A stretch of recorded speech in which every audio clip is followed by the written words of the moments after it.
que Deus é o teu consolo, Ele te consola, Ele vai enxugar todas as lágrimas dos teus olhos para você querer. Me diz aí, quando uma pessoa está chorando e vem alguém com um pedaço de lenço, alguma coisa que vem enxugar as lágrimas, é sinal que aquela pessoa se preocupa com você. Sabe que você pode ser boca de Deus para alguém e falar assim, ó, Deus se preocupa com você. Deus se preocupa.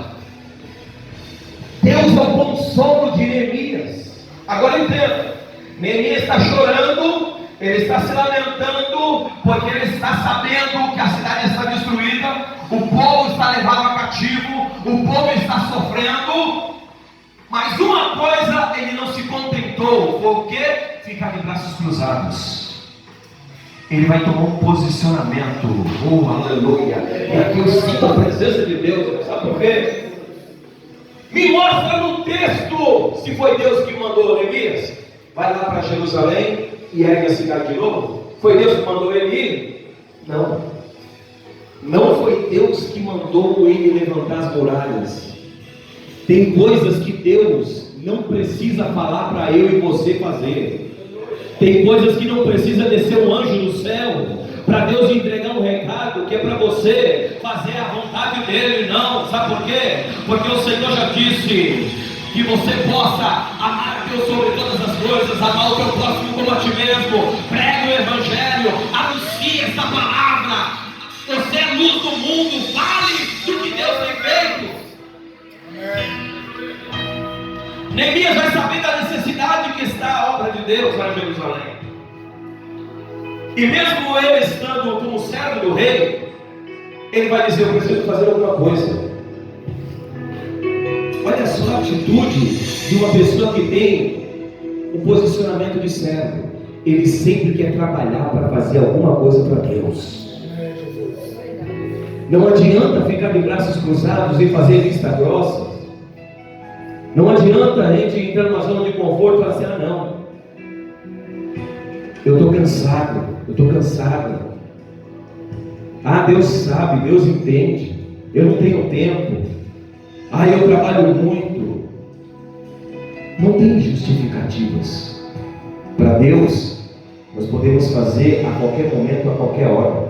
Seja no teu trabalho, esteja evangelizando. Seja na faculdade, esteja evangelizando. Seja onde você colocar, você vai ser a diferença. Onde você colocar a planta dos teus pés. Neemias, ele vai tomar um posicionamento. Ele vai dizer ao rei que quando ele entra novamente, ao rei Artaxerxes, e quando ele chega lá, o rei vai olhar para ele, vai ver que o semblante dele está caído, está triste. Aí o rei vai fazer uma pergunta para ele: por que o teu semblante está dessa forma? Com a tristeza estampada? Aí ele vai dizer: os meus pais, as minhas raízes, o lugar aonde eu sei que eu fui gerado, foi destruído, foi assolado, e eu sinto uma tristeza muito grande em querer fazer alguma coisa. Olha, esse comportamento de Neemias é saber que existe uma obra que precisa dele e não precisa Deus mandar ele fazer. Por quê? Porque ele já tomou um posicionamento de querer realizar. Neemias vai chegar diante do rei e vai relatar ao rei. Aí o rei vai dizer: toma carta, eu vou te dar recursos, uma guarda real para ir com você até a tua cidade natal, para que você possa fazer o que você tem vontade de fazer. Oh, aleluia! Então ele recebeu uma liberação, autoridade, a qual ele recebeu um comando de voz. E aqui, irmãos, eu entendo a palavra qual foi dita já nessa noite sobre submissão. Tem pessoas que não querem estar debaixo de uma submissão. Tem pessoas que têm dificuldade de lidar com submissão. Tem pessoas que têm dificuldade de lidar com pessoas a qual tem um certo poder, autoridade. Tem pessoas que se acham que precisa, ninguém manda em mim, eu sou assim, ninguém me muda, e eu vou morrer assim, eu vou viver assim, e acabou. Mas entenda, Muitas das vezes nós precisamos ser confrontados diretamente por Deus para quebrar o nosso ego, quebrar o nosso orgulho, para mostrar que existe, aleluia, um Deus que está acima de todos, e por Ele vivemos, e por Ele glorificamos o Seu nome. Neemias, ele não simplesmente jogou lá o seu avental, a sua profissão, e disse: estou indo embora. Não, ele pediu autorização. E quando o rei liberou ele, a liberação dele agora foi com mais peso. Porque imagina, um homem que era simples um copeiro, servo, agora ele vai chegar em Jerusalém, mas ele não vem sozinho, porque o rei liberou uma guarda real. Agora pega isso daqui. Olha a entrada na cidade de Jerusalém, está toda destruída, mas está vindo uma carruagem real, com soldados reais. Quem está vendo aquilo ali pensa que quem está vindo é quem? O próprio rei. Você entendeu? Eu quero te dizer que quando você vem debaixo da autoridade de Deus, você não vem sozinho, você vem com a presença dele. Você vai vir com a presença dele, mediante essa situação que está assolando a tua vida, essa situação que está te assolando, que está trazendo tristeza. Nós não podemos ir somente pela força do nosso braço, não, é pela força do braço de Deus. Não são nós que teremos que pelejar, mas eu, Senhor, pelejarei por nós, aleluia. Porque todas as vezes que nós caminhamos com a vontade, com a força do nosso braço, nós vamos se decepcionar, nós vamos se frustrar. Mas quando nós vamos na força de Deus, nós sempre teremos vitória. Lembra de Davi? O gigante está diante dele. Golias vai dizer: ei, ô pequenininho, tu vens a mim com pau e pedra? Sabe por que Golias estava dizendo aquilo? A lança de Golias media mais de 3,5 metros, só a lança. A espada que ele tinha, o escudo, era proporcional ao tamanho dele. Ele era grande. Mas quando Davi vem pequenininho, com um pedaço de cajado, um pedaço de pau na mão, com 5 pedrinhas no alforje, quando o gigante olhou para ele e falou assim: quem é você, rapaz? Você vai querer fazer o que aqui? Tem pessoas que vão olhar para você, talvez o diabo olhou para você e viu você tão pequenininho, tão fraquinho, mas não sabe por aquilo que está em você, que é maior do que ele, aleluia. Davi vai dizer: ei, eu vou agir, não é no meu nome, eu vou agir no nome do Senhor dos Exércitos. Davi pega a perninha, começa a girar. Quando Davi está no movimento, talvez Golias olhou e deu risada. Olá, vai fazer o que, moleque? O que você vai fazer disso daí? Mas quando Davi solta a pedra fica cravada debaixo da pedra do gigante, o gigante cai por terra. É na autoridade do nome de Deus. E Mijael vai crescer, por quê? Porque é Deus que governa isso daqui, não é o homem. Isso aqui é dirigido por Deus, pelo Espírito Santo de Deus. Você sabe o que a gente está fazendo aqui? É brincando de ser crente? Não, eu não brinco de ser crente, irmão, pelo amor de Deus. A gente não está aqui para brincar de ser crente, não. A gente quer ver a glória de Deus aqui neste lugar. A gente quer ver vidas restauradas, famílias restauradas. Queremos ver pessoas sendo libertas, que estavam na droga, já não estão mais, que estavam roubando, não roubam mais, que estavam perdidas na maçã do pecado, já não estão mais. Por quê? Porque a glória de Deus invadiu este lugar, e aonde Deus entra, muda o cenário.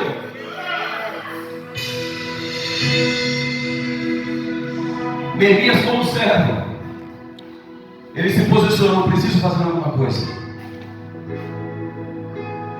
E aí foi aonde começou a luta de Neemias, porque enquanto ele é copeiro, enquanto ele está servindo, está de boa. Agora, quando ele se propõe para fazer, para edificar os muros, agora vai aparecer Sanbalat e Tobias, aqueles que vão se levantar contra o que ele vai fazer. Sabe aquelas pessoas que elas não querem fazer, mas quando Deus levanta outras para fazer, fica dizendo: ah, quem tem autoridade para fazer? Está fazendo por quê? Nem tem chamado, nem tem unção, nem tem azeite. Entenda, irmão? Maior do que azeite é a presença dele. Aleluia! Maior do que título é a presença dele. Davi ainda não era rei. Saul era rei, Davi não era. Mas a Bíblia diz que Davi, ele gostava de servir ao Senhor. Olha, eu fico imaginando o pensamento de Deus, filho. Deus olha para Davi de trás das malhadas, cuidando de ovelha, pastoreando ovelha. Saul está cuidando do governo do povo. É rei. Davi está cuidando de ovelha. O que Deus não vê em Saul, Deus vai ver em Davi. Sabe por quê? Deus está olhando e fala: peraí, esse rapazinho aí, se ele matou um leão, se ele matou um urso para defender uma ovelha, o que ele não vai fazer quando colocar ele como rei de Israel? Meu Deus, aleluia! É isso! Você tem que trazer um despertamento para a tua vida, porque os olhos de Deus estão sobre você. Aleluia! Não é vergonha você querer fazer algo para Deus. Vergonha é nós não fazermos. Eu tenho falado que esse ano aqui nesse ministério evangélico vai ser o ano do crescimento. Quem acredita, joga a mão para cima, pelo amor de Deus. Vai ser o ano do crescimento. Eu já vejo a mão de Deus aqui neste lugar. Sabe por quê? Deus tem trazido pessoas. Deus está formando pessoas. Deus está preparando pessoas. Então entenda, você está no lugar certo, na hora certa, aonde Deus vai te levantar. Talvez você está aí e você fala: pastor, mas eu não sei fazer nada. E quem disse para você que você precisa saber fazer alguma coisa? A Bíblia diz que o Espírito de Deus é aquele que capacita. Deus não escolheu os preparados. Deus pega o homem e capacita para mostrar que ele é Deus. Aleluia. Você já viu uma pessoa que nunca tinha voz desafinada, não sabia cantar, não sabia louvar, e de repente o Espírito desceu, se tornou a melhor voz da igreja? Por quê? Porque foi Deus. O camarada não sabia, pegava a Bíblia, abria, folheava, não entendia nada. Todas as vezes o pastor me explica, eu leio, não entendo. O Espírito de Deus desceu sobre ele. Aí ele chama: pastor, vem aqui que eu quero te explicar. Ó, vem cá. Até isso daqui que o pastor não sabia, a pessoa está ensinando o pastor. Por quê? Porque o Espírito de Deus está sobre ele. A Bíblia diz que até Jesus, com 12 anos de idade, vai entrar no templo para ensinar aqueles que já eram formados. Por isso, é tempo de nós nos posicionarmos para poder fazer a diferença aqui nessa terra. Por isso é tempo de nós nos despertarmos como Neemias. Não precisa Deus ficar somente em posicionando os líderes a fazer, os pastores pedir para fazer. Nós estamos aqui para servir um Deus que tudo pode. Simplesmente por esses dias liguei para o pastor Ricardo, vamos fazer, vamos, bora. Chegou eu, pastor Ricardo, daqui a pouco vem o Gabriel comigo, daqui a pouco vem a Vânia, daqui a pouco vem a Jo, daqui a pouco vem fulano, daqui a pouco vem esse, até o irmão Jorge que estava trabalhando, passou por aqui, já falou: pastor, Deus já me está dando aqui um mistério aqui para a gente fazer o negócio. E é assim que Deus faz, irmãos. É o tempo da gente trabalhar para Jesus. Não podemos mais perder tempo com outras coisas. Buscar primeiramente o reino de Deus e a sua justiça, e as demais coisas não serão. Tudo que você faz para Deus, você está juntando tesouro, sabe aonde? Lá no céu. Meu Deus. Esses dias eu estava conversando com o irmão, falei assim, pintando a igreja, falei para ele: rapaz, me veio a memória aqui, eu acho que eu já pintei mais de 10 igrejas. Tão cansativo, passar a madrugada toda, e às vezes o pastor nem tem uma palavra, obrigado, não. Mas aquele que não dorme, ele tem a recompensa da tua vida. Aquele que é e que pode, ele tem a recompensa para a tua casa, para a tua família. É através das tuas atitudes que nós vamos fazer a diferença. Neemias vai se posicionar para fazer. Quando Neemias se posiciona para fazer, se levanta quem? Sanbalate e Tobias. Aqueles que estavam impedindo, querendo paralisar a obra que estava sendo erguida. Tem pessoas que não vão ficar felizes por ver o crescimento da obra. Tem pessoas que não vão ficar felizes com o teu sucesso, com o teu chamado, com a tua evolução, com o teu crescimento espiritual. Tem pessoas que vão olhar para nós e vão sempre nos desprezar. Mas entenda que arrumar inimigo é você começar a fazer alguma coisa para Deus. Tem pessoas que parecem que se incomodam.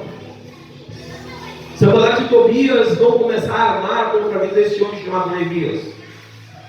E vão começar a mandar recado. Olha, vai lá e chama Neemias, fala para ele descer aqui. Para ele descer aqui e parar com aquela obra lá que nós queremos conversar com ele. Mas não era conversa nada. Era simplesmente para poder parar. E sabe como que estava aquela obra? Neemias começou a juntar o povo. Chegou em Jerusalém e ele falou assim: ei, qual a sua profissão? Açougueiro. Qual é a sua? Padeiro. Qual é a sua? Pedreiro. Qual é a sua? A partir de hoje, todo mundo aqui nós vamos erguer esses muros, porque muro fala sobre o quê? Traz o quê? Proteção. Você imagina uma casa que não tem muro? É uma casa vulnerável, todo mundo entra, tem fácil acesso. Muro significa o quê? Proteção. Precisamos fazer esse lugar ficar protegido. Para esse lugar ficar protegido, precisamos erguer os muros dessa cidade, colocar portões nessa cidade. Precisamos edificar novamente essa cidade para Deus. Aí o padeiro que faz massa de pão está lá fazendo agora massa de concreto. O açougueiro que costuma cortar carne está lá jogando tijolo para o outro. E eles estão fazendo a obra de Deus. E a Bíblia diz que, se você olhar no texto, você vai ver que eles carregavam tijolos e pedras e barro, e na outra mão carregavam o quê? A espada. Ele carregava tijolo de um lado e do outro estava o quê? A espada. Sabe o que Deus me impulsiona a falar para você nessa noite? A espada não pode sair da tua mão, aleluia. A espada do Espírito. Porque MGL, aleluia, nós entendemos, irmãos, que Deus habita no meio dos louvores, mas não pode faltar palavra, não pode faltar palavra, mas também não pode faltar adoração, não pode faltar adoração, mas também não pode faltar comunhão, não pode faltar comunhão, mas não pode faltar a presença de Deus. Porque onde tem palavra tem presença, aonde tem louvor tem presença, aonde tem comunhão tem presença. Só você que carrega a presença dele aí, aleluia, levanta tua mão da glória. Precisamos carregar a presença de Deus. Como é, pastor, que nós carregamos a presença de Deus, aleluia? A Bíblia vai dizer que Davi, quando ele vai olhar e ver que o povo de Israel perdeu a presença de Deus, que era a arca, ninguém se levantou, não teve um rei, não teve ninguém que se preocupou. Ah não, perdemos a arca, os filisteus levaram, deixa para lá, deixa com eles lá. Perdemos a presença, mas tudo bem, fazer o quê, né? Tem pessoas que são assim, elas se acomodam com a derrota, elas se acomodam com a situação difícil. Ah, tá bom, fazer o quê? Davi não. Peraí, não. Nós vamos ir lá e vamos resgatar novamente a presença, porque sem a presença de Deus nós não podemos ficar, aleluia. Sem a presença de Deus eu não fico, sem a presença de Deus eu não existo, sem a presença de Deus eu não tenho motivo para estar nessa terra. Está cheio de pessoas lá fora no mundo, tem nomes do que vivem, mas estão mortos, e nós aqui estamos vivos através do Espírito de Deus. Porque quando Deus mostra para Ezequiel, coloca ele no meio do vale de ossos secos, o lugar era desfavorável, mas Deus já estava mostrando: vou levantar um grande exército aqui, através da tua vida e a palavra profética que vai sair dos meus lábios. Este culto da família, as coisas da tua casa, no Mas Deus manda te dizer: abra a tua boca e começa a profetizar vida lá dentro. Tem vida aqui dentro da minha casa, tem vida na vida dos meus filhos, tem a presença de Deus aqui neste lugar. Eu profetizo que a minha casa, eu e a minha casa serviremos ao Senhor. Nós temos que trazer existência naquilo que não é. Ah, pastor, mas você não sabe como está na minha casa. Meu filho está nas drogas, a minha filha talvez virou meretriz prostituta, o meu marido está no álcool, a minha mulher isso, a minha mulher aquilo. Irmão, não interessa. Profetiza. Está nas drogas, mas vai ser pregada da palavra. Está na prostituição, mas vai ser uma bênção, uma mulher de Deus. Os filhos podem estar perdidos lá no funk, no lavaçal do pecado, mas assim, vai pregar a palavra, vai estar no altar, vai estar na presença. Profetiza, abra a tua boca, porque fácil é profetizar na família dos outros, profetizar para os outros. E muitas das vezes esquecemos que nós temos que profetizar para nós mesmos. Temos que profetizar para nós mesmos, para a nossa vida. Aí Davi prepara uma guarda e vai lá para poder buscar a arca, a presença de Deus. A Bíblia diz que eles conseguem recuperar a arca, a presença. Mas entenda, Davi tomou a atitude de colocar a arca em carro de boi. Sendo que a arca, quando Deus constitui e fala para Moisés, ela teria que ser carregada pelos sacerdotes. Os sacerdotes, eles colocavam as varas, os varões da arca sobre os ombros. Olha a responsabilidade. Os sacerdotes caminhavam e a arca estava sendo conduzida pelos sacerdotes. Aleluia. Só que Davi se esqueceu desse detalhe, vai colocar a arca em cima de um carro de boi. E quando a arca começa a andar no carro de boi, ela tropeça numa pedra. A Bíblia vai dizer que a arca balança, e quando ela vai para cair, coloca a mão para poder segurar a arca. E sabe o que acontece? Ele é morto naquele exato momento. Davi ficou triste quando viu aquilo. Davi se lamentou pela vida de Uza, que se dispôs a ir lá buscar a presença. Pastor, então por que Deus não permitiu e matou Uza ali?